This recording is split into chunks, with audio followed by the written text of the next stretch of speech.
皆さんこんにちは。ずんだもんなのだ。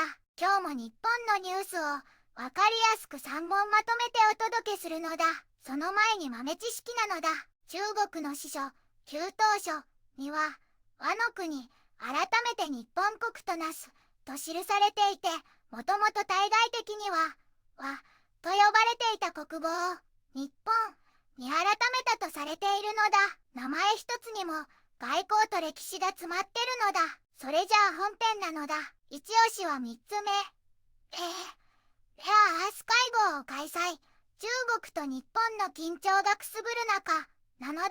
アメリカが G7 の閣僚会合をワシントンで開いて、レアアースなど重要鉱物の供給網を話し合うのだ。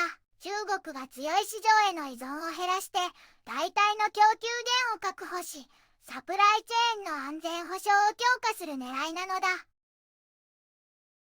日本は東アジアの島国で首都は東京なのだ。古くから天皇をいただく歴史があり、現代は立憲君主制で議会制民主主義なのだ。人口は約 1.2 億人で、製造業や観光、食やアニメなどの文化が盛んなのだ。近年は少子高齢化や脱炭素、放送性が注目されているのだ。一つ目のニュースなのだ。民間化文化。中国、小船隊を軍事力強化に活用という記事なのだ。2026年1月、中国で民間の巨大な小船隊を軍事力に転用する動きが注目されているのだ。場所はインド太平洋全域で、中国人民解放軍海軍を支援する構想なのだ。すでに中国は艦艇数で世界最大の海軍を持つが、北京は軍民融合政策の一環として民間のコンテナ船や貨物船を有事には即席の軍艦や補給艦として使おうとしているのだ。これが実現すれば中国の海上戦力と作戦範囲が急速に拡大し、インド太平洋の軍事バランスを変える可能性があると専門家は見ているのだ。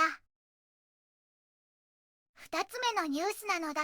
日本で成人になる若者の数が過去2番目に少ない水準にまで減少という記事なのだ。日本では月曜日、全国で成人の日の式典が開かれ、多くの若者が晴れ着で大人の仲間入りを祝ったのだ。しかし政府データによると、今年新たに成人となった人は約109万人で、男性56万人、女性53万人なのだ。これは2024年の106万人に次いで過去2番目の少なさなのだ。3ヶ月以上日本に住む外国人も含んだ数字なのだ。1970年の第一次ベビーブーム期には246万人と今年の2倍以上だったが、その後減少し、1994年に207万人まで一時回復した後、長期的な減少が続いているのだ。人口減少が進む中、若者たちは将来への期待と不安を抱えながら成人の日を迎えているのだ。3つ目のニュースなのだ。レアアース会合を開催。中国と日本の緊張がくすぶる中、という記事なのだ。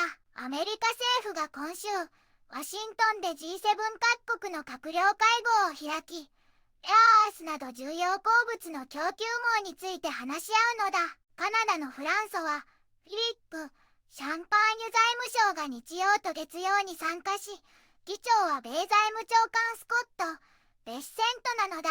会合には G7 以外に、オーストラリア、韓国、インド、メキシコ、EU も加わる見通しで、目的は中国が支配するレアアース市場への依存を減らし、代替供給源を確保してサプライチェーンの安全保障を強化することなのだ。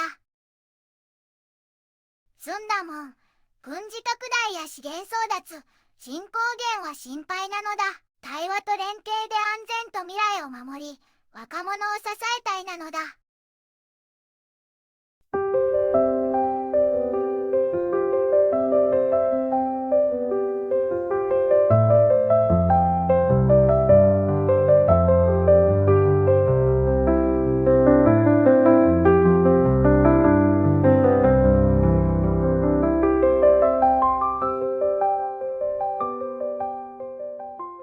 こんにちはなのだ。この番組では世界のあまり知られていない国や地域からちょっと不思議でちょっと感動するニュースをお届けするのだ。日本ではあまり話題にならないけど、世界には僕たちが知らないままの出来事や優しさや驚きに満ちた物語がたくさんあるのだよ。テレビでもネットでもあまり見かけないけれど本当はもっと伝えられるべき小さな世界の声、そんな声を僕と一緒に見つけに行くのだ。さあ、一緒に知られざる世界の旅を始めるのだ。